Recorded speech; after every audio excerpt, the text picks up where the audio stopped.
All right. Hello, coffee makers, not coffee takers. He is the master of cyber farms, Professor B. Nash Jr., and I, the people's chief, Dr. Joseph J. Miller Jr. We're your hosts for the Cyber Coffee Hour. The Cyber Coffee Hour is a product from Mount Vernon, New York, and we're excited to share our experiences and stories with those of our incredible guests. Our mission is to impart knowledge, enhance understanding, and cultivate a sense of community in the expansive world of cyberspace. So for today's show, we'll have a coffee chat with the Associate Professor of Cybersecurity Education at the University of South Florida, Dr. Nathan Fisk.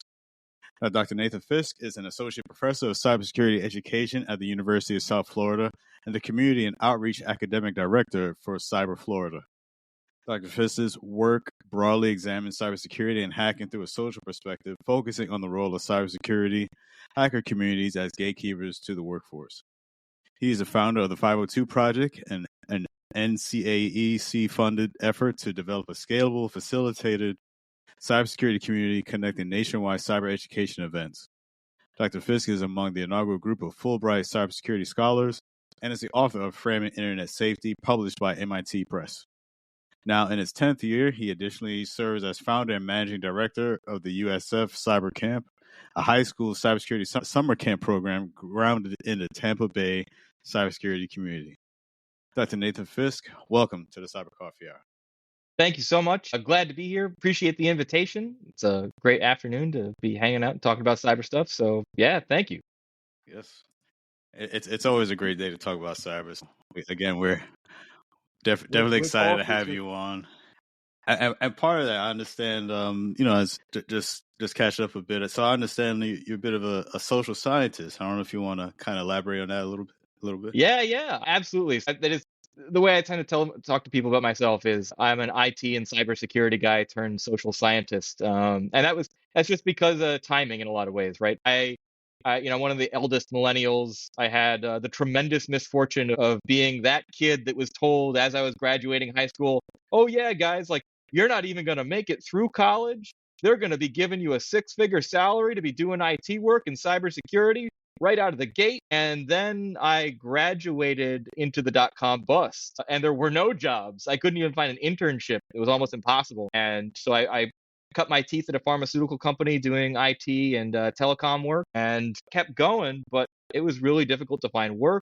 I got kind of involved with doing research as I was going through my master's degree, specifically hanging around a guy doing cybercrime research and policy work. And what I kind of found out working with him was that the people were just as interesting to me as the machines. And more importantly, that when I was thinking about cybersecurity, all my focus was on the tech.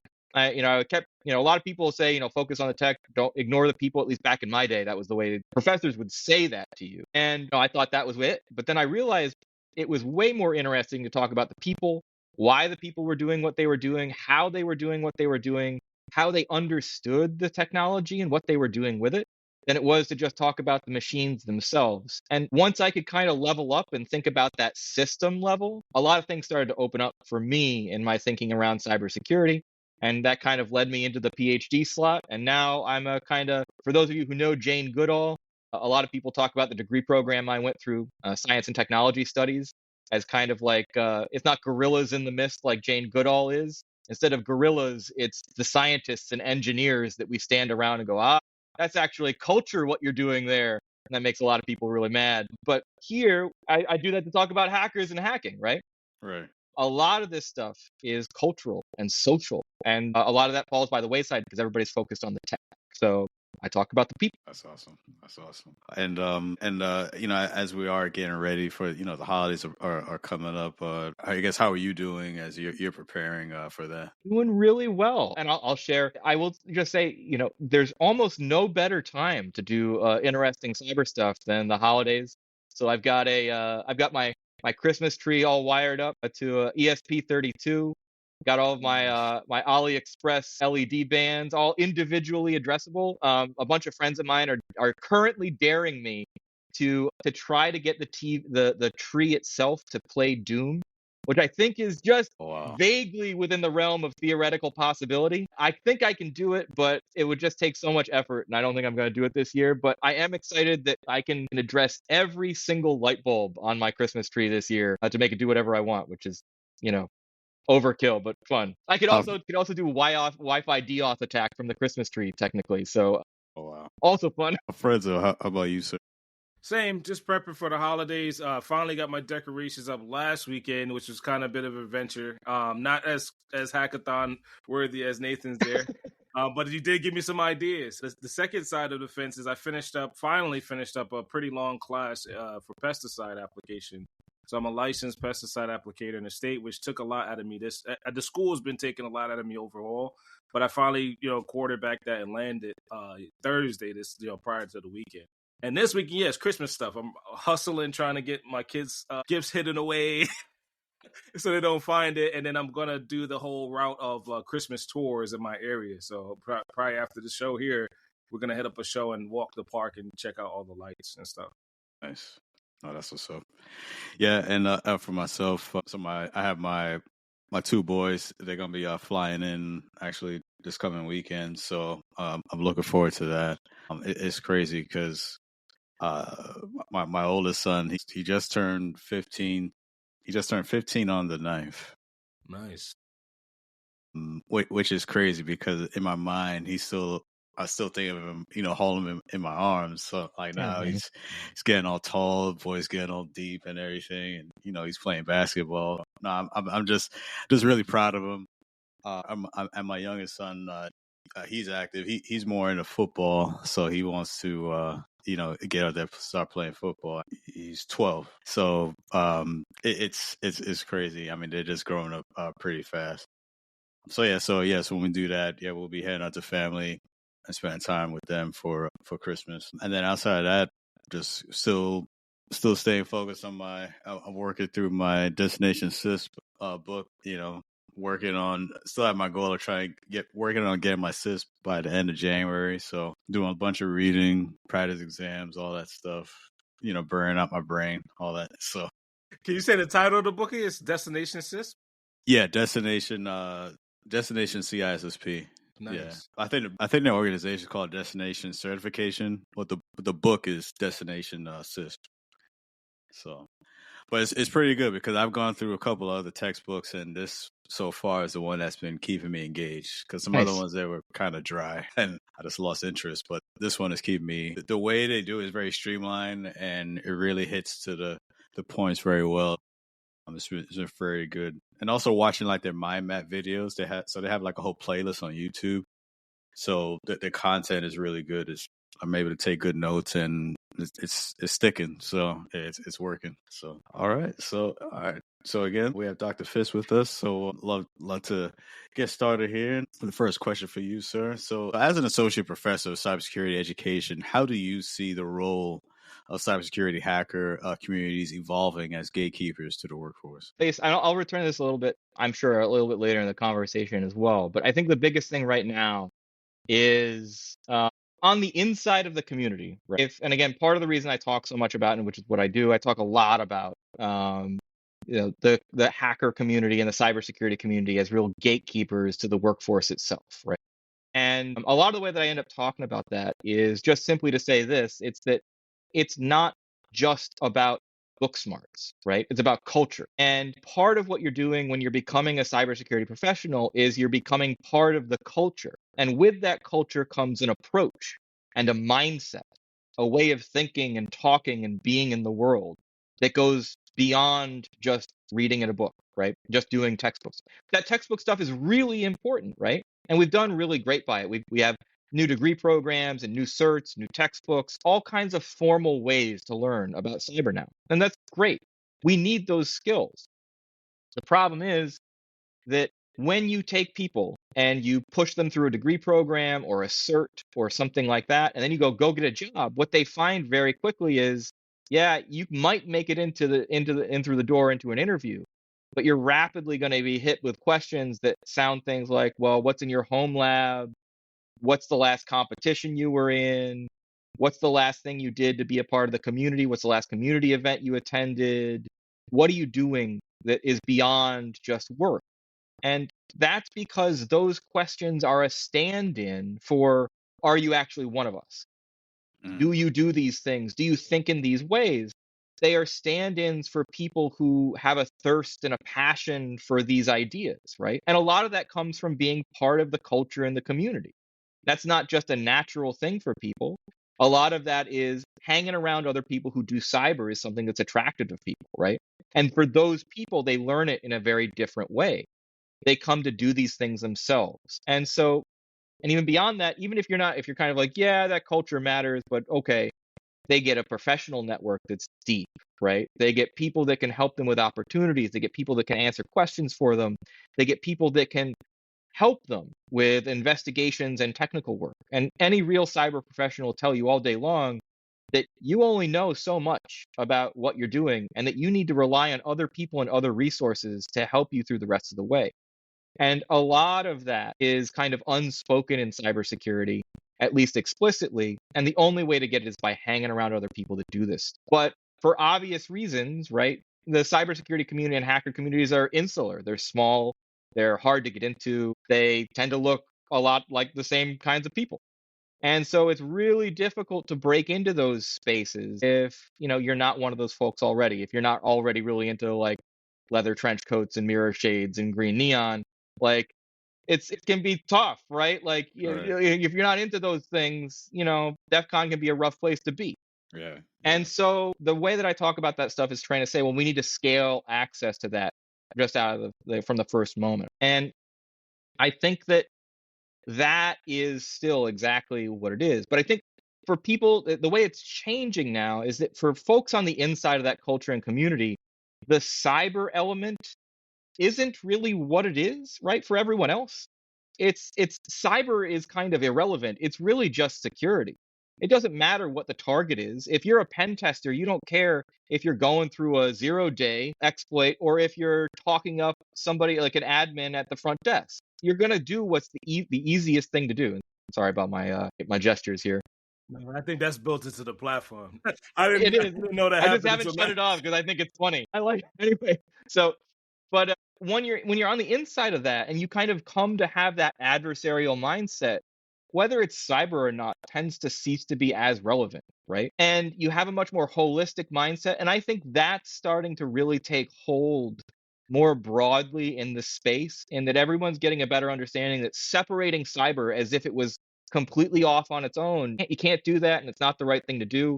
And that even beyond that, that most really good cyber professionals think in much more holistic ways about people and systems and institutions and networks as all interconnected and all creating the kinds of complexity that you need to find vulnerability.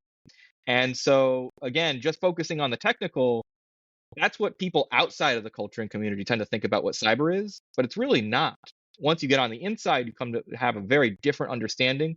And I think that's being borne out more and more as I talk to more security and intelligence and cybersecurity professionals. That's kind of all merging together in really interesting ways. So as you mentioned, as you started off, when you get an example of like, so someone, having that knowledge and as you mentioned, they get maybe posed those questions as, are you part of, so-and-so group or organization or things like that. And let's say, this person, yes, they maybe they just passed their Security Plus certification and they're sitting in for a job interview for a job. But yes, they haven't attended maybe, a conference or anything like that yet.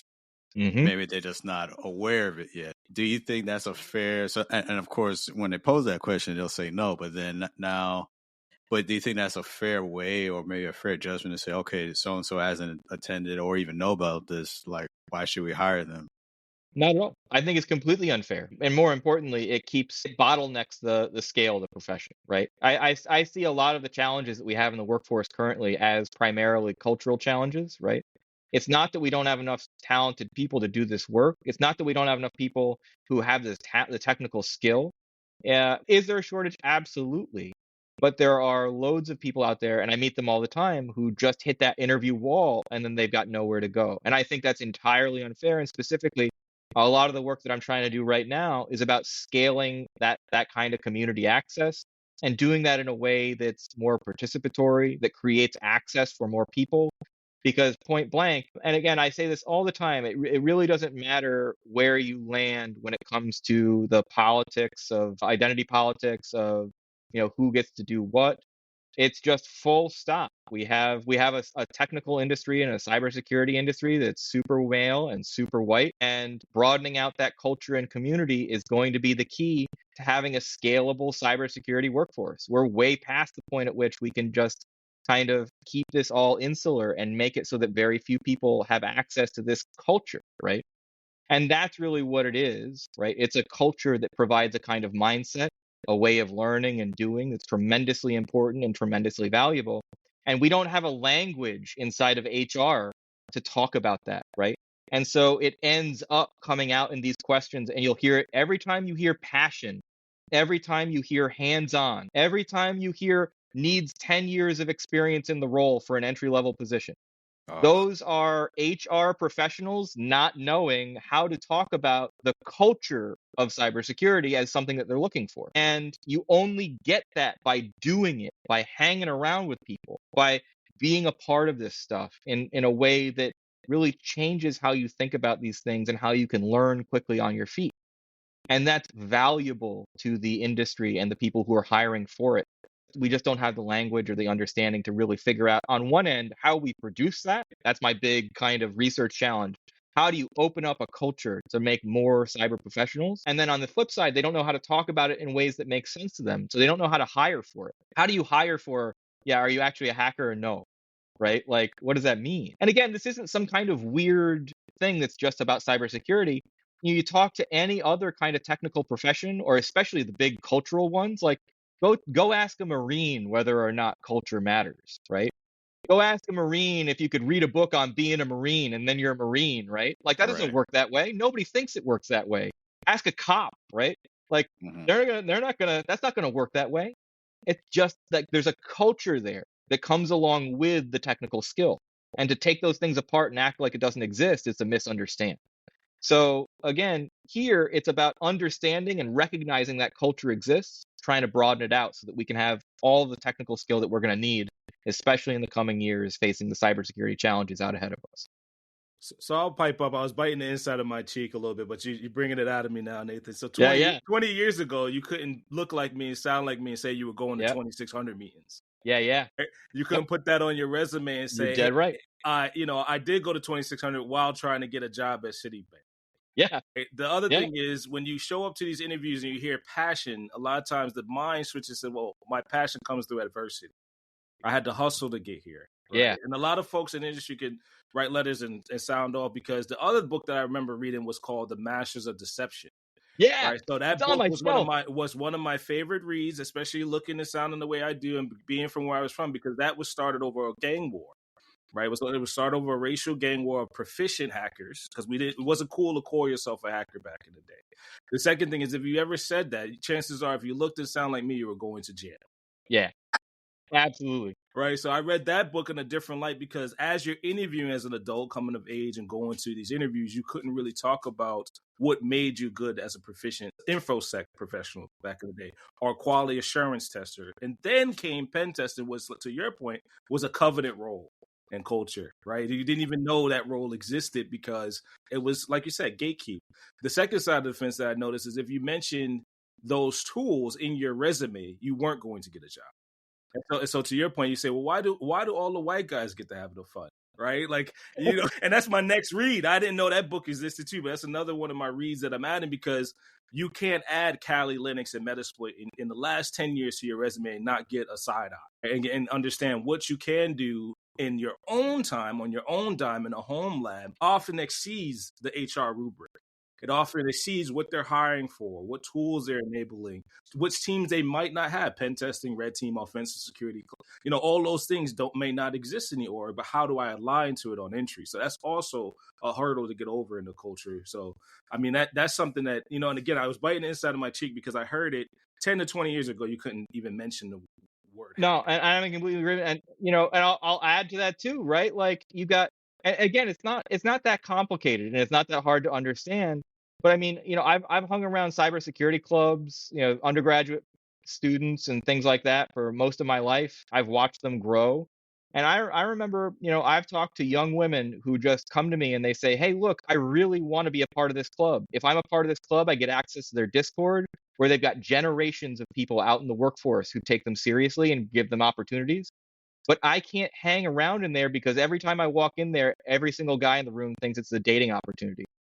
And I can't learn anything because I'm getting hit on every 3 seconds, and I can't focus, and I don't want to be a part of that stuff, right?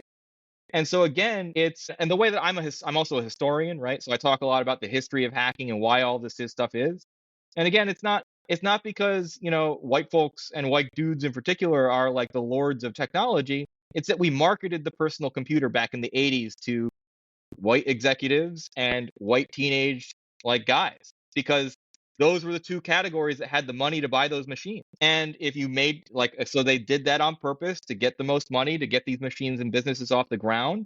But that had a major historical impact, because now you don't look like that. Everybody thinks that technology is not for you. It's not part of the culture. You'll never break in. You're never going to be that like, and even if you like that stuff, do you want to be that nerd in the basement?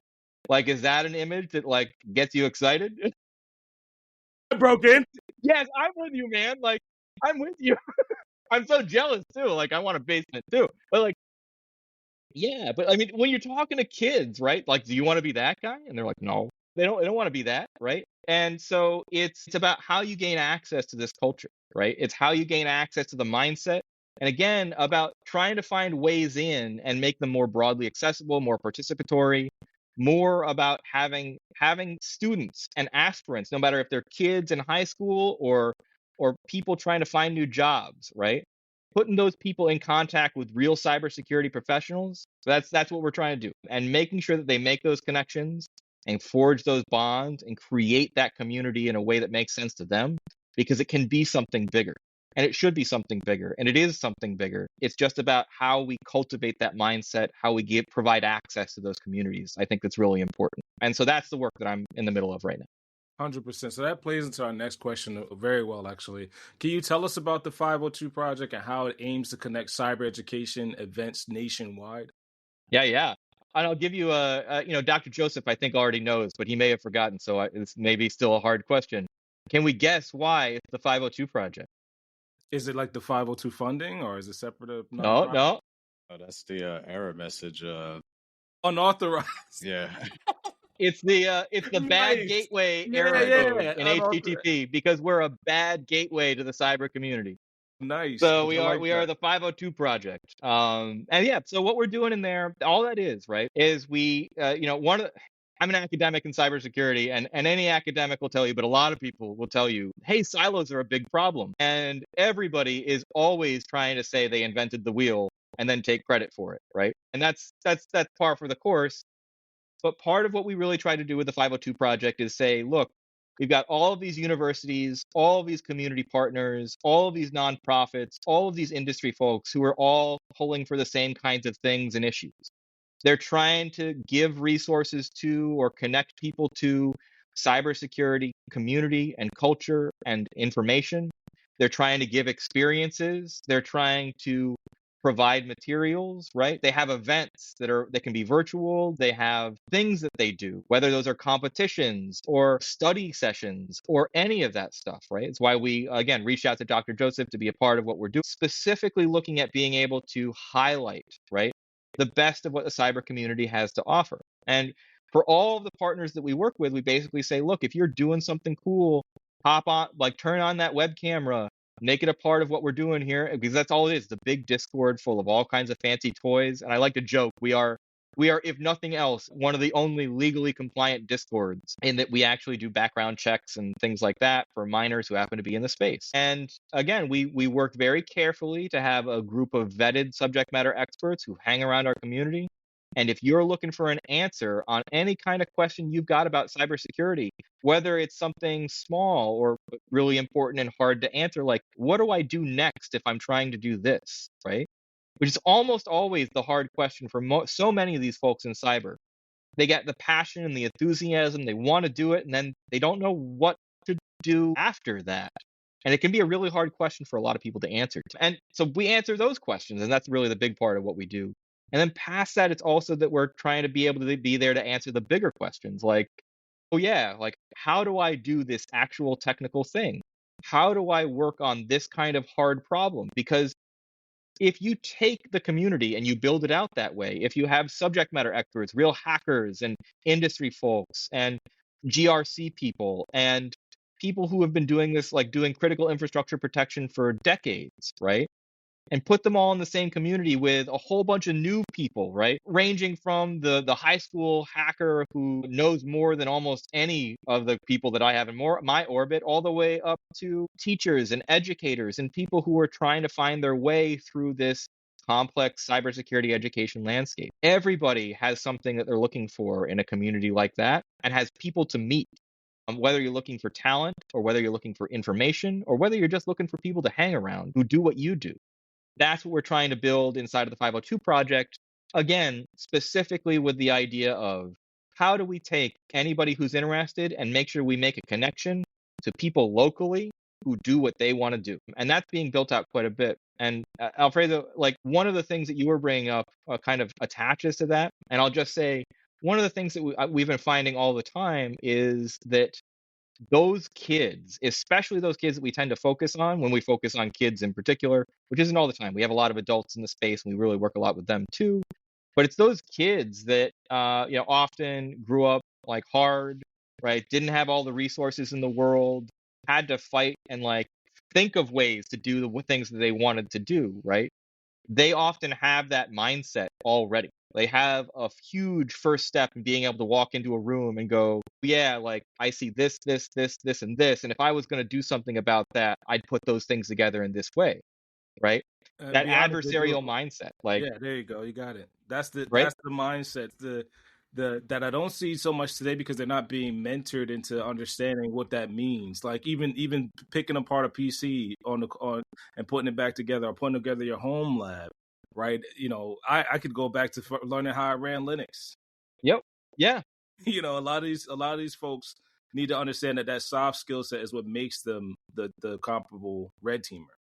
Right? Absolutely. And doing it cost.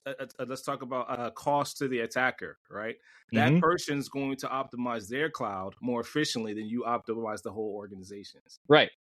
Right, because they can't afford an Amazon bill, or they can't afford whatever the case may be, to run their operation. So yeah, I'm digging it. Now, how does someone sign up for the project?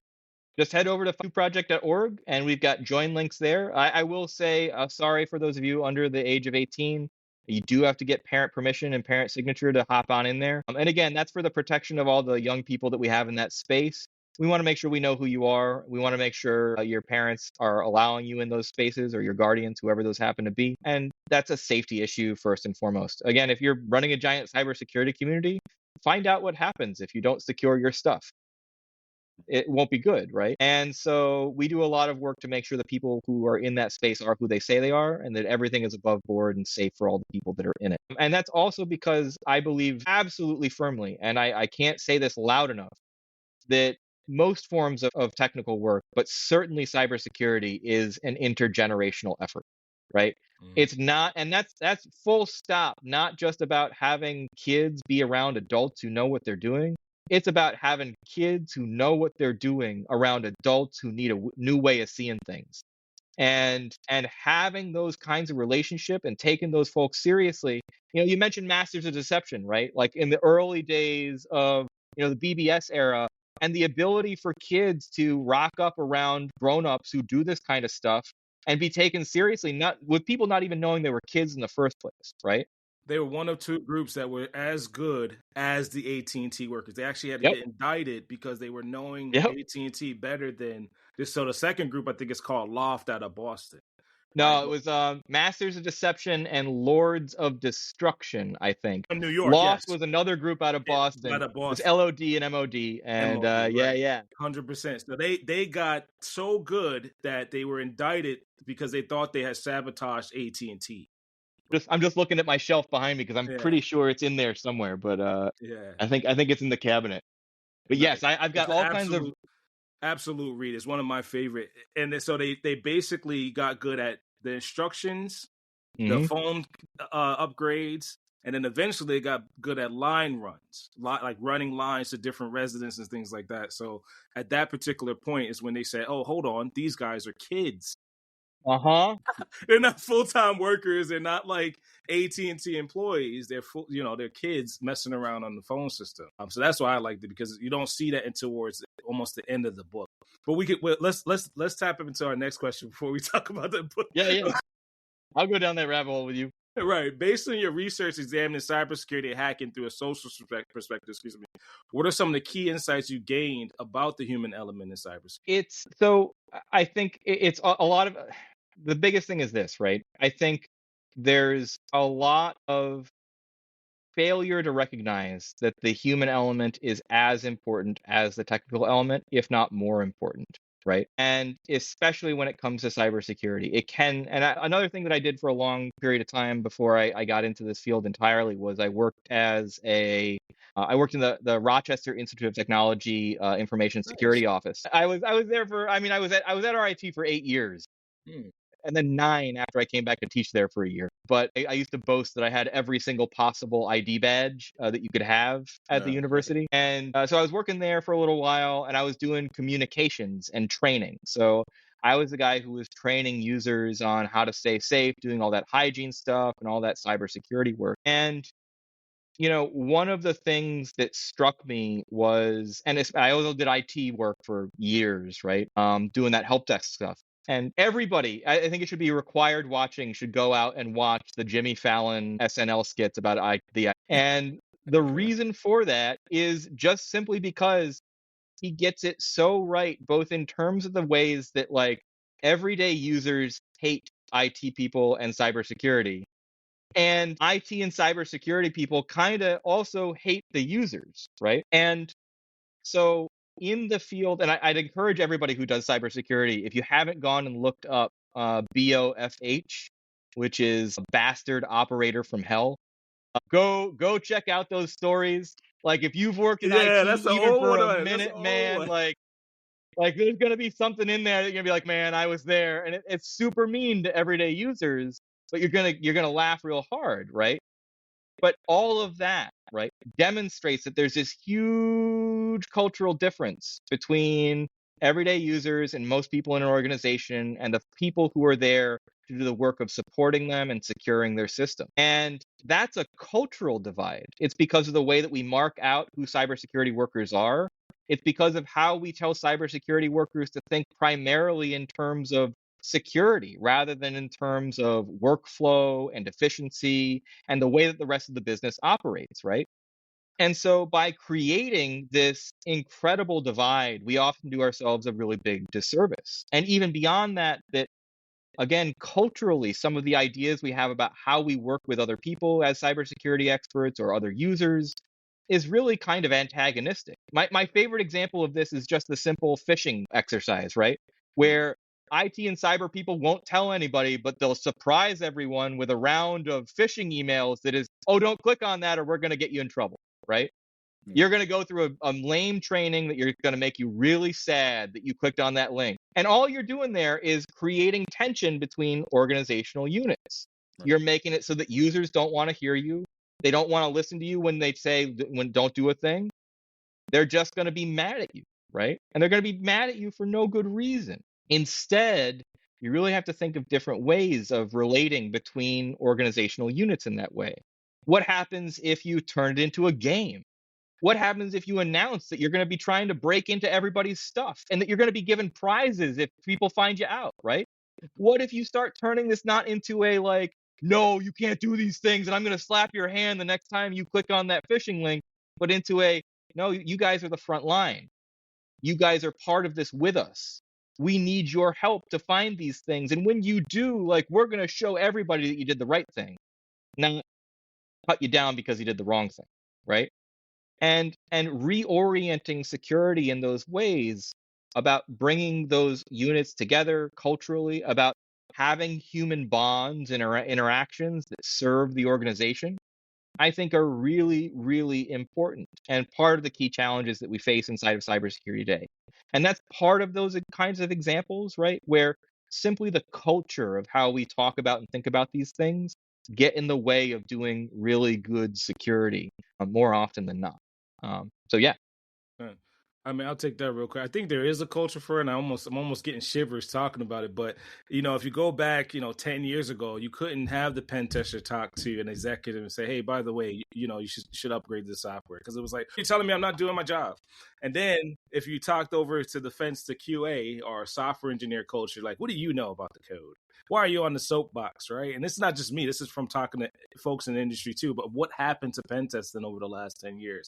There is a kind of like shady practice now that we know called bug bounty hunting, where you do build in that human inference and you do get to sit down and say, "Hey, development team, look at these vulnerabilities that stacked up over 6 months. Can we work on it together?"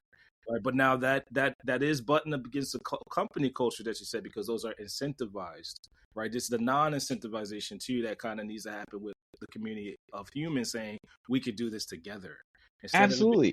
of it being, like you said earlier, adversary. Like, what are you gonna tell me about my code and how to run my company? It's not your father's company, right? Like, and that's why we're seeing this, like to your point, this spiral of anti-culture. Like, we don't have to listen to those testers, or we don't have to listen to somebody shows up with that on their resume, because we don't have that in this organization. Right.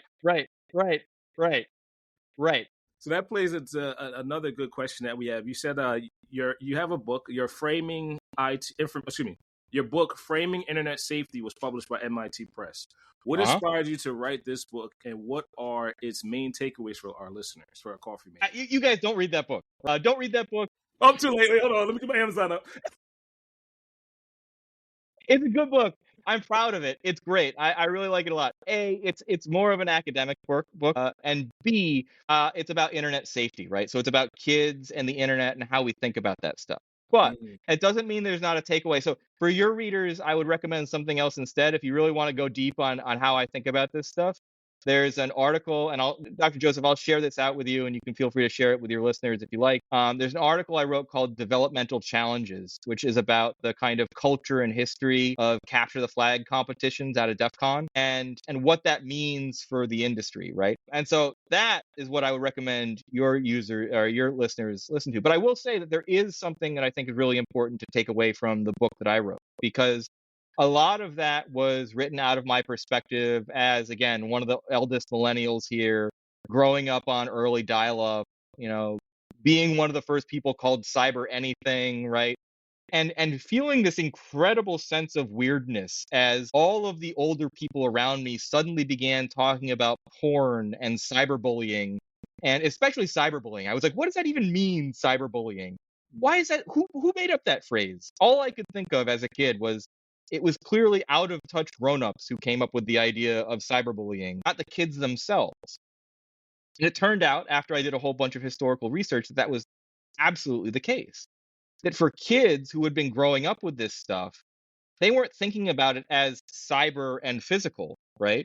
That wasn't part of their thinking. It was just, hey, sometimes we're face to face and there's drama, and sometimes we're online and there's drama.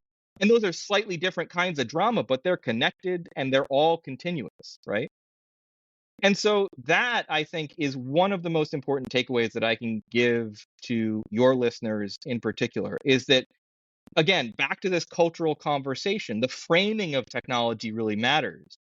So back in the 80s and the 90s, it felt normal to say something like there's a cyberspace and then there's a real world, and that those are pretty much different from each other and separate from each other.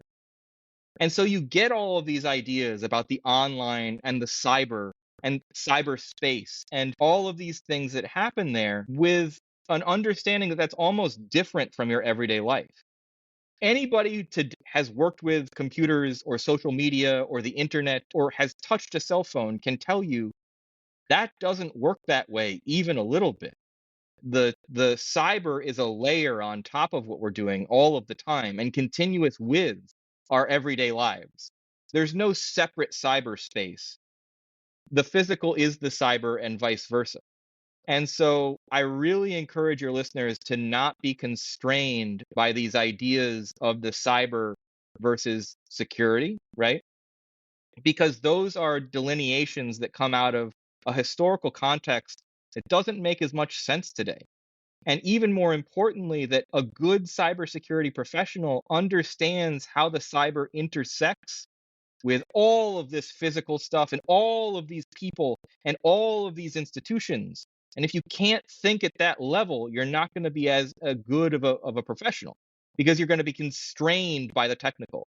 You're always going to be thinking in terms of zero-day attacks. You're never going to be thinking in terms of that guy who doesn't know anything about an exploit and just walked into your building and said, "Oh no, I'm a network tech, show me where the room is," right? Like that With the that janitor matters. outfit. Yeah, like, hey, that's the way this stuff really works. And again, to make it separate is to completely misunderstand the point. But that's what we did historically, and we can't shake this hangover now because we've thrown all of these resources into the cyber. Like, there are degree programs and certs and all of this stuff. And it's not to say that there's not a lot of emphasis there that we need to have. We need skilled professionals that know cyber better than anything else. But that's not to say that you get to lose the context, if that makes sense, right? You need that context. And more importantly, and back to my earlier conversation about what cyber really is, it's social, right?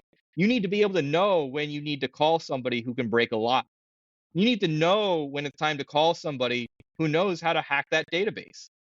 You need to know when it's time to do those things and call in your chips. And that makes a cyber professional real, right? It's not just what you know, it's what you know other people know and how you can call those people in. And I'll say full stop, so much of my career, cyber and otherwise, has been marked by my ability to call on my friends who went up alongside me but did different stuff. And that ability makes all the difference in the world, especially in cyber. So that's the big takeaway that I would kind of drive home. You got to be able to see that division for what it is, which is something we made as people, and that may or may not actually match the world that we live in today, right? That language matters, and we have that hangover as a result. I think you made a great point, especially even on the subject of cyberbullying. Even just thinking about myself, Fresno, growing up, like for our generation coming up, where internet wasn't as popular as it is now, or it isn't as infused into our everyday lives as it is now. Where, so just stay on the example of the cyberbullying. Yes, so let's say, you're in school, you're getting picked on, whatnot, bullied, mess with you. Then you get home, it's pretty much stopped. There wasn't no tweets being sent out, no Right. emails that's keeping it going. But like now, current generation, especially as the internet really picked up, that continues on. So yeah, it can start at school, but then it'll continue on even after you get home. Absolutely. Some messages being sent out about you, real inflammatory stuff. And just keeping it going. And unfortunately, we've seen kids who succumb to that because they have that mental stress, especially being so young, not being able to how to deal or handle that. And unfortunately, some kids have lost their lives because of that. 100%. So, yeah, so it is. I'm glad you did point that out because, there is, cyber is not its separate thing. It is very real. It is a part, like I said, it is a layer, and it's very real. It's something that you need to be, pay attention to because it can have real world effects or consequences that really touch and affect you, in a real way. So, no, and I would think by now more folks are really starting to understand, like, cyber is not some mystical thing. It is a real thing that can really affect you and those you care about. Absolutely. 100%. Hold on just 1 second. I need to pause for one moment. Just give me 1 second here. Apologies. That brings to mention our episode with Zanette Kamal, right? So we had a couple episodes with Zanette to discuss that. I want to dive into that. You said what? Our episode with Zanette. That dials into the content we did with Zanette and her speech. It also dials into a lot that we're going to touch on too with the cyber kinetic, they call it, or cyber physical, touching those relationships with people's buddies. Everybody's connected on Facebook. We might not be those out of touch parents, but there are still parents that are out of touch with. But why does this matter? Well, because it is 24/7. They are making it a physical thing where we meet on Twitter to discuss it, or we might meet at McDonald's, for example, or somewhere where it's like you are socially engaging that bully every moment of the day, right? And being engaged by them too, offsetting it. Some parents might not have that mindset. Alfredo, I'm sorry. I'm gonna give a quick countdown because that way I can edit this part out. No, apologies.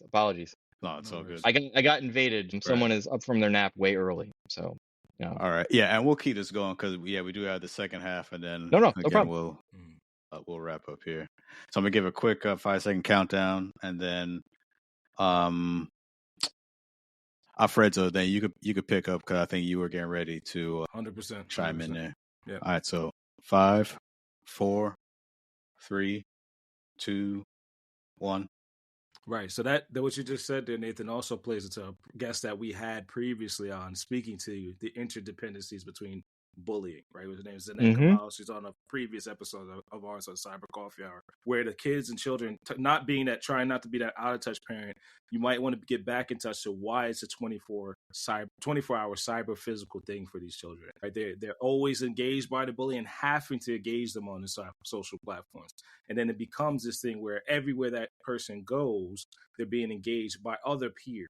And I think that's the part, becoming of age now, becoming an older parent, that we have to dial back into and realize, like, nope, we're gonna stop that. You know, just like you said, Dr. Joseph, when we were growing up, you know, your parents would come outside and say, "Hey, stop." You know, it's the same thing on the internet. Like, hey, cut that out. You know. Well, and that's the thing, right? And so, you know, I also do, you know, when I did my dissertation work, I had to do a lot thinking about the history of childhood itself. And so now I also teach a class on the history of childhood. And one of the things that you'll notice immediately if you do any work on that history is, and this is my favorite study, I'll make this real quick, is they did a study that just asked a simple question. For each generation within a single family, where was that person allowed to go when they were 7 years old, unaccompanied by an adult? And, you know, you got the great grandfather, and they're allowed to go multiple miles away to go fishing by themselves off a dock at 7. And then the grandfather, and it shrinks. And then the father, and it shrinks. And then the son, and the son is a dot, right? And that dot is the backyard. And they're not allowed to go anywhere other than that, unsupervised, right? And so the problem is that today we live in a world where the only space that you can be a kid outside of adult supervision is on the internet, because you're not allowed to go out into those spaces in the same way that we used to do. And as a result, a lot of the drama and the social interaction and the politics of being a kid, right, are now online for everyone to see. And not only that, but the negative elements of what that is get amplified and are more difficult, right? But a lot of that, I think, is also about, again, it's about finding ways to be more human with kids, about showing them that there are alternatives, that there's an outside world, that there are other places to be and exist, other people to know and be a part of.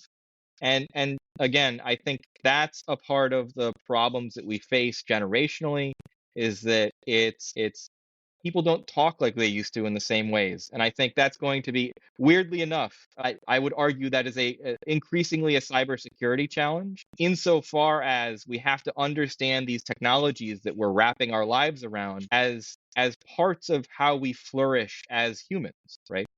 And that if they're not doing the right things by us, and the way that we interact with each other, we need to really think carefully about what we're doing, not just in terms of, you know, are we secure as individuals, but are we secure as humans, right? Are we doing the right things for our communities? Exactly. Are we doing the right things for our families? Are we doing the right things for the people that we are living and working around every single day? And I think increasingly cybersecurity needs to encompass those ideas about what's right for us as people, even beyond these notions of just how do I secure my data and keep my privacy, right? Cybersecurity can be taken much more broadly, and I think needs to be long-term. 100%. So the USF CyberCamp you founded and managed is now in its 10th year. So how has the program evolved over the past decade and impacted the Tampa Bay cybersecurity community? So I just want to say this first, right? Nobody really knows how to start a summer camp program if you've never done it before. You think you have vague ideas and you just kind of say, I'm going to make it, and like, good luck. Like, it's going to happen. Like, there was a grant proposal that started this thing, and I got some money to do that initially, but it is just, you know, summer camp plan survives first contact with the children. So it just falls apart the moment that you start to build something in place, right? And it is pure, unadulterated chaos. And over the years that I have done that, and apologies. So not right now, little guy. Thank you. I'm sorry. I'm still talking. So basically, the summer camp, as it's evolved through the years, has kind of focused on one thing, and that's that I want the summer camp program to be its own networking event, if that makes sense, right? That it's not sufficient to say the kids are the center and they should get everything that comes out of this, and it's only about these kids, and really all we're doing is we are filling these empty buckets of knowledge, and we are dumping knowledge into them and then sending them away. That can't be what you do in cybersecurity. And cybersecurity summer camp cannot be school. If it is school, it is wrong. It is boring and not good. So summer camp, in my mind, needs to be the following things. It needs to be a community, and it needs to be exciting almost all the time. And so over the years, it only took a couple of years for me to get in touch with a real experienced educator, somebody who's like worked in like the hardest of, you know, Tampa's school districts and really worked with high schoolers who have done everything. And I talk about it now as the dual fists of CyberCamp. I am the chaos. I make sure that we are running as close to the line as we possibly can every single moment. That there's always something dynamic going on, that kids are running around and breaking things and getting into trouble and talking with people and doing all of that stuff that you want to see at a hacker camp. And then on the other hand, Julian, my co-director, he's the law and order. And it is through these dual fists of CyberCamp that we make the magic happen. And it is always a wild ride, right? And if you're doing CyberCamp, if you're doing anything like this, and you're not constantly like struggling and having a good time and seeing chaos happen in the best possible ways, you're not doing it right. Right? Like, it's a hacker camp, man. Like, it ought to look like that. And I'll just say full stop, one of the biggest and best things that we did, a big shout out here. We and again, in a way that I'm really honored by, we've had a group called the Neon Temple, which is kind of like a hacker guild, work with us for many years as part of the camp, and they are as much of a part of the camp's DNA as I am, or many others that come back year on year. And it's having that like real pen testing experience, having people who really know how to do this stuff, people who are hackers themselves and have been doing this for years, and then combining that with people from the community who are all in this industry, whether they're in GRC or policy or pen testing or working a SOC or every single facet of what this job can be. We want our kids to see it and be able to talk with those folks and be taken seriously. And that's the biggest thing I think that matters, is that when we make this summer camp program move, everybody's got to know that you got to treat those kids with respect, as if they're adult people who are trying to get into the industry and that might be your colleagues someday. And when we can make those interactions happen, where you've got adults talking to kids and taking them seriously, that shows these kids that they can be one of these people someday, that they have supports and they have a network that they can call on, and that more importantly, that what they know matters, right? That what they know can be useful. And that's incredibly important to try to build out in a camp like this, is trying to find those interactions, making that stuff happen. But I will stay full stop. I have very little respect for programs that just take kids and say, oh yeah, we're going to run you through 8 hours of coding today. Here is my 20 slide deck on how to do coding. Boring. Have you heard of Python, children? Please open up the compiler. Bring my Raspberry Pi up here and show you what it is. Right. Some of these kids like boring.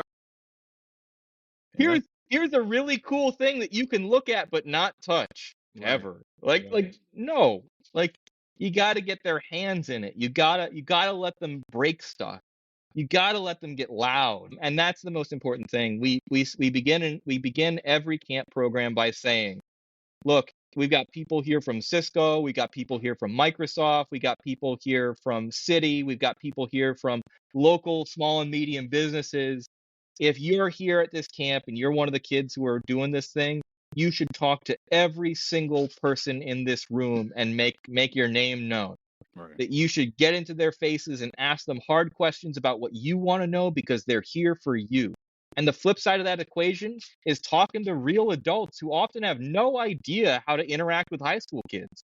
They get scared and run away and like will go into little rooms and hide from the kids so that they don't have to face like the judgment of the kids who, again, are looking at you as to whether or not you're cool, because that's real also, right? Those kids will judge you if you're not cool. And like, yeah, adults need help with those interactions too. And so doing a real camp program, in my mind, is about making that community, but it has to be facilitated and it doesn't happen all by itself. But that camp, the further it goes off the rails, the better it is every single year. Absolutely. So again, we have Dr. Nathan Fisk here on the Cyber Coffee Hour, part of the Alive Podcast Network. Very excited to have him on, and as we transition and just learn a bit more about him and things he likes to do, and I think it should be a treat for everyone here.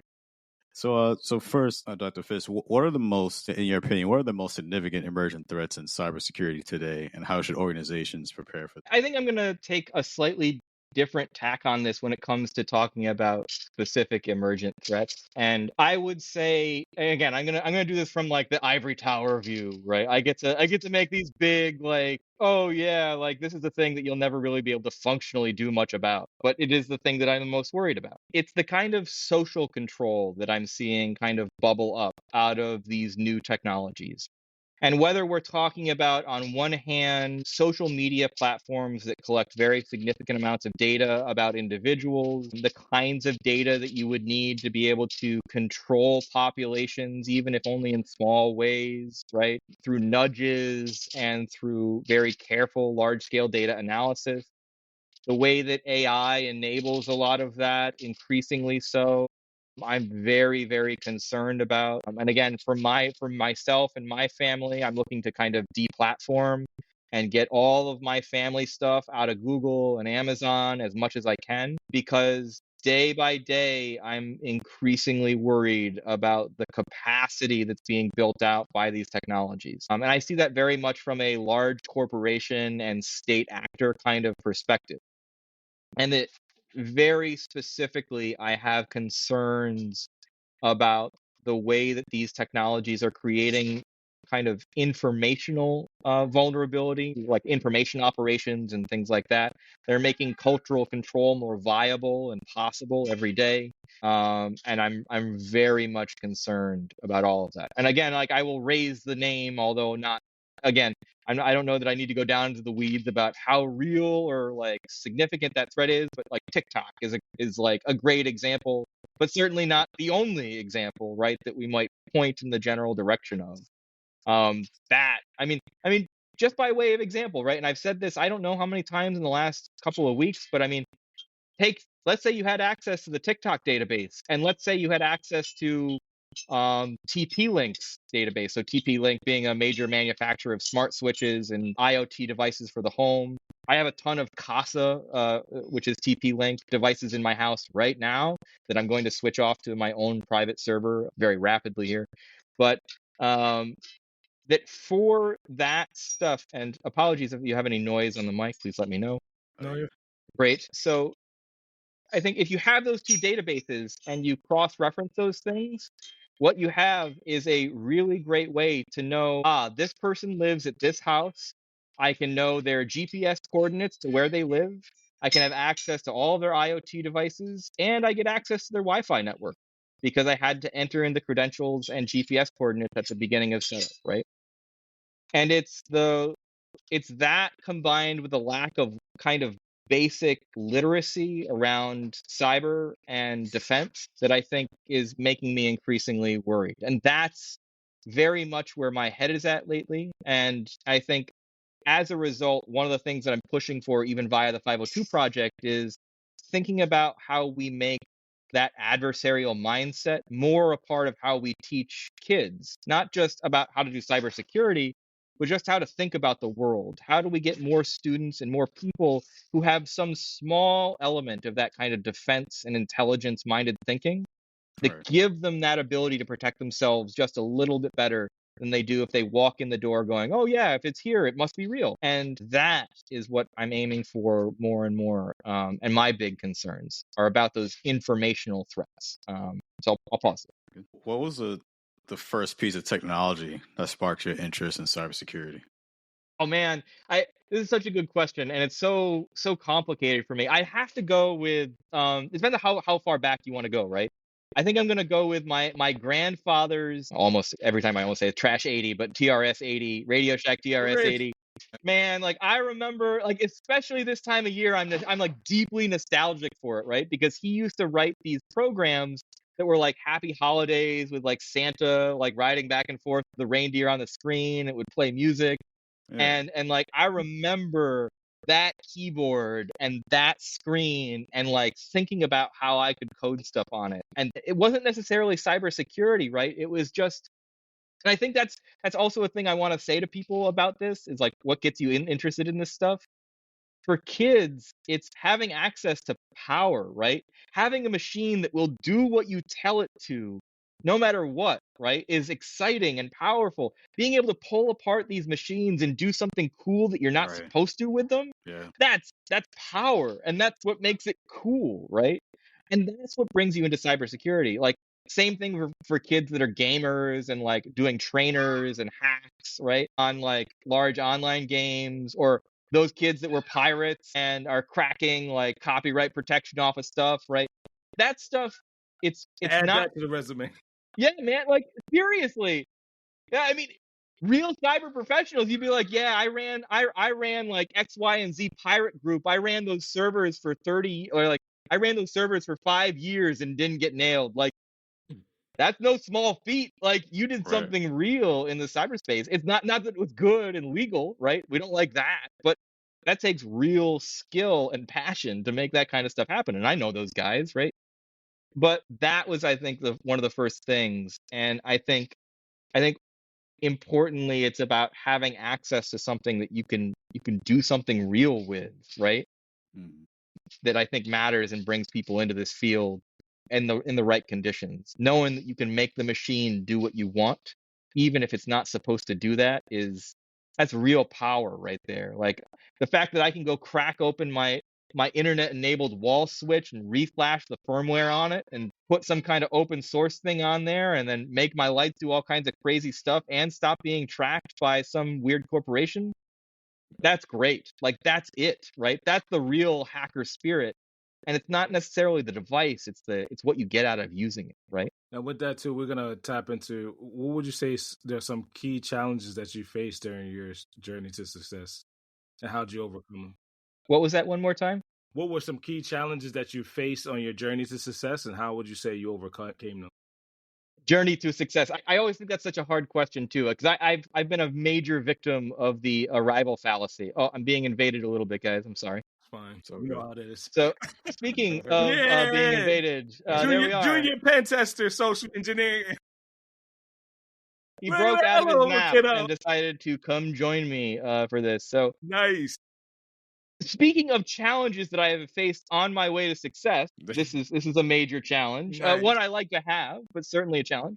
All right. What I would say there is, as I was saying about the kind of arrival fallacy, right? I have fallen victim to that, thinking like, oh, once I get to here, everything will be easier and like better and more comfortable, and I'll have made it. Mhm. It doesn't work that way. Nah. Often you finally get to that point, whether it's like, oh, I got that degree, or I got that position, or I got tenure, or whatever it is, and then things are just as hard or just as difficult. And I'd say that just to start.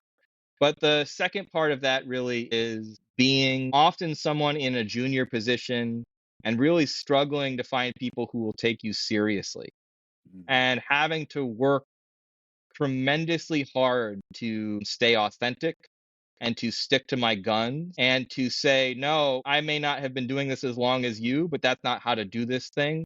Or no, like that's not what I'm doing here, but I actually have something that's important to this conversation that needs to be incorporated into this project. And again, a lot of that has just been graduate students have in the past called me a rock in the stream. And What does that it's mean? just what's a rock in the stream. Just simply the fact that I don't tend to drop my position easily. I will say it has to be this way, and we're going to do it this way because that's what my kind of professional context suggests. And being that and doing that is often tremendously difficult. And having to be in that position to say, I'm not going to yield. This is not the right way to do this thing.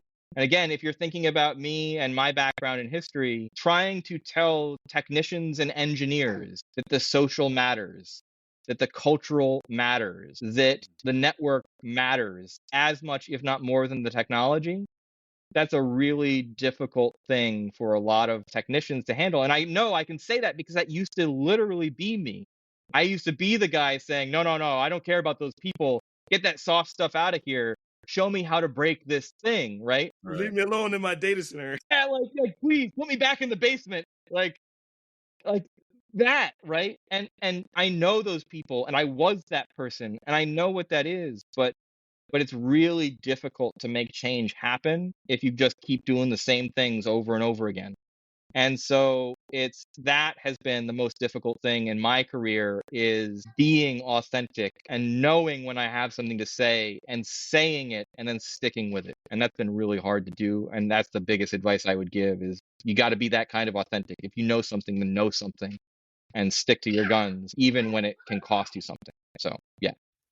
And on a little bit of a lighter note, what would you say your favorite coffee preference is that helps you get through your day? A question I love. I am a burgeoning coffee nerd. So I'm not quite all the way there because I just don't have the time. Like I can only devote so much effort to making my coffee every morning. But I do have. I will say my shout out is to Happy Mug, which is a coffee roaster out of Pennsylvania that I think is fantastic. And so I tend to go with them as my primary source of caffeine in the morning. And I grind it out in my hand grind my beans and do all the weighing of everything out and but when I'm feeling particularly lazy and in a way that I know will yield actually better coffee, it's Cometeer. And if you haven't heard of Cometeer yet, go check them out. They built this like multi-million-dollar centrifuge to flash freeze coffee at incredibly low temperatures and wildly expensive, but I can't make coffee that good in my house, and it's great. So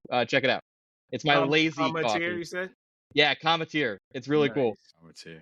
Definitely gonna check that out. So, will they flash freeze and ship it to you, or how do they get it? Yeah. Oh, so it's a coffee pod, just like any other coffee pod. It looks exactly the same, except it's aluminum and it's frozen. And so you just take that coffee pod, you dump it into your coffee mug, and you either put hot water or cold water on it. What matters is that it melts, and you've got your coffee, and it's good. Like I can't brew coffee that good with my fancy coffee machine and my fancy grinder. Like, it's great. I can't recommend it enough. But it's also, they're shipping frozen hunks of stuff to your house, so it comes with a price tag. I'm sure. I'm definitely sure. Dr. Fisk, last question here. Lastly, are there any hobbies, interests, recreation activities that you enjoy besides cybersecurity? Absolutely. I'm a big gamer, obviously. I like both video games and tabletop games are a big thing for me. And I can't say that enough. Like, for anybody who's in cybersecurity, if you're not a tabletop gamer, like if you've never done a basic round of D&D or something like that, you got to do it, right? And that's just flat out. If you want those skills to think on your feet, if you want those skills to say, here's all the things in a room that I can use, tabletop gaming is it all day. Whether you're running a game or whether you're playing a game, you got to do it. And it's not just that it's great for hanging out and socializing with friends. It's just a thing to do. And I can't recommend it enough. I'm also like, it's not cybersecurity per se, but like the rest of us, you got to be a tinker, right? You got to play with stuff. You got to enjoy it. My home network is almost deliberately janky so that it breaks all the time. And then I have to go fix it. And I love it. Like it's again appropriate to the season. It's like a Christmas story. I don't have a furnace problem. I've got a router problem. Right. And like, I'll go start cursing it up around the router, and like, we all got to update the firmware to the new version, and all these packages aren't working right. And that's why I can't get on my meeting today. Everyone, don't worry. You're gonna disconnect really quick. I got it. It works real well when my wife, who also works from home, is trying to do actual work. Oh, I'm sure she loves that. Yes, it is lovely. So I do that kind of stuff. I'm a huge reader, professional hazard of some kind, but like I read really dumb things. If you haven't read, it's not dumb. I really like it. Again, another quick couple of book suggestions. Charles Strauss's The Laundry Files, about an IT cyber professional who finds out that like that's actually the back door to like Lovecraftian magic. And there's it's like if you took like I know it sounds weird, but it's a whole series of book that takes like The Office and H.P. Lovecraft and James Bond and like smushes them together, and it's great. I highly recommend it. Okay. And then on a nonfiction space, and again, if you read Masters of Deception, is great. But the two texts of hacker culture are Stephen Levy's Hackers. One, gotta read it, have to read it, kind of thing. And then two, almost more importantly, Bruce Sterling's The Hacker Crackdown. Yeah, Is I have that one too. Is it? Yeah, that one is serious. So you have to read that with a little bit of like, what are they talking about here? Yeah. That book changed my life. Yeah, is so good. Too. Yeah. Awesome. But all that stuff, and I'll just also recommend video game wise, if you haven't given Uplink a shot, old 90s game, like an old 90s hacking simulator. Okay. If you want the feel of like dialing into a whole bunch of proxies and then cracking a bank, go for it. Like one of the best hacking games ever made, Uplink. And then, I mean, I'll just give a shout out for this because it's one of my all-time favorites, Disco Elysium. Everybody should play Disco Elysium at some point in their lives. Fantastic RPG, well worth your time. Come talk to me about it out on my Discord or wherever. Now, backing up a little bit, you mentioned the tabletop, right? So shameless plug, they don't send us any checks yet, but if you go to Black Hills Information Security, they took that same mindset and turned it into backdoors and breaches.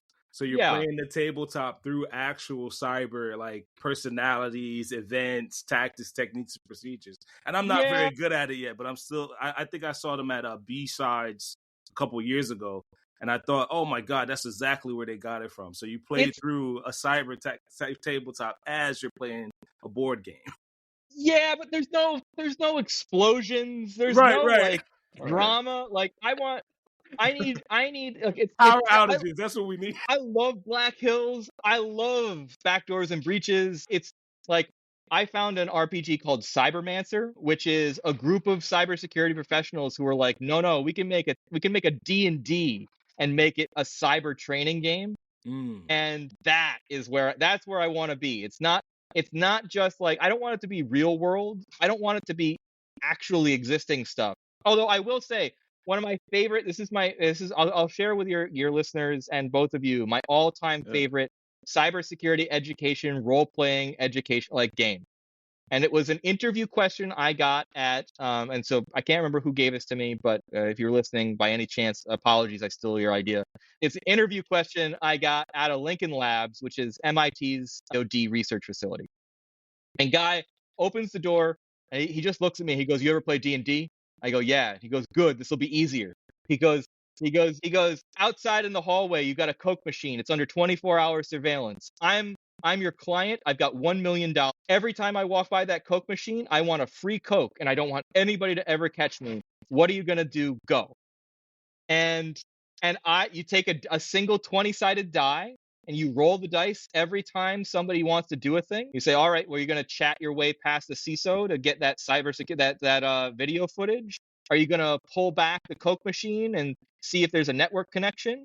Are you going to, how are you going to do it, and what are you going to do? And using basic D&D die roll mechanics, you can walk people through how it is that they would break that whole system. And it often goes off the rails in really funny ways, especially as people try to do things like, oh, I'm just going to slowly follow this person until they do something interesting.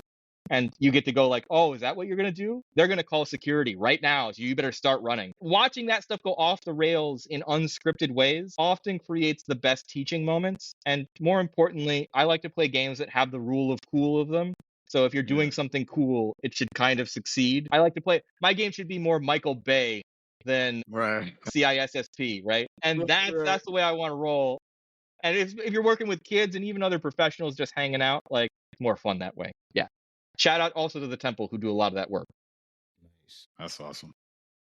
Well, Dr. Fisk, we had an amazing time with you today. Again, appreciate you coming through. And I guess lastly, before we let you go, if there's anything you want to share with our listeners. I don't think anything in particular. Come visit me over at the 502 Project. We'd be happy to have you. If you're interested in connecting with a community like that, if you're interested in being ideally a community member that wants to give back in some way, I can't say this loud enough. Like, I meet so many people that come to me and they'll say, yeah, like, I'm going to go into this high school and I'm going to talk to these 12 kids and it's going to be so cool. And all I'll say is, can you turn a web camera on? Can you let other people watch? Can you do this bigger? And if that's you, I can find a way to make your audience bigger, right? Good people doing good work deserve to be amplified, and we can find ways to support each other as a community. Please do that, right? We're all in this together, and I guess that's my big takeaway for this, is remember that this is a community effort, not something you do by yourself. If you're doing it by yourself, find your community and find your people, because it's going to make the difference, not just in the way you see the world, but in the jobs that you're going to be able to find something. Absolutely. Community is the key word. All right. Well, thank you. And thank you for joining us for another episode of the Cyber Coffee Hour, part of the Alive Podcast Network. If you enjoyed this episode, explore more engaging content in the Alive Podcast Network app. By supporting this podcast and nearly 100 other Black hosted shows, you can enjoy ad-free listening while contributing to a diverse range of voices in the podcasting space. We appreciate your support and look forward to sharing your insightful conversations with you in our next episode. Until then, keep brewing those ideas and stay curious about cybersecurity. All right, that's it. It's a wrap. We're out of here. Peace. Easy.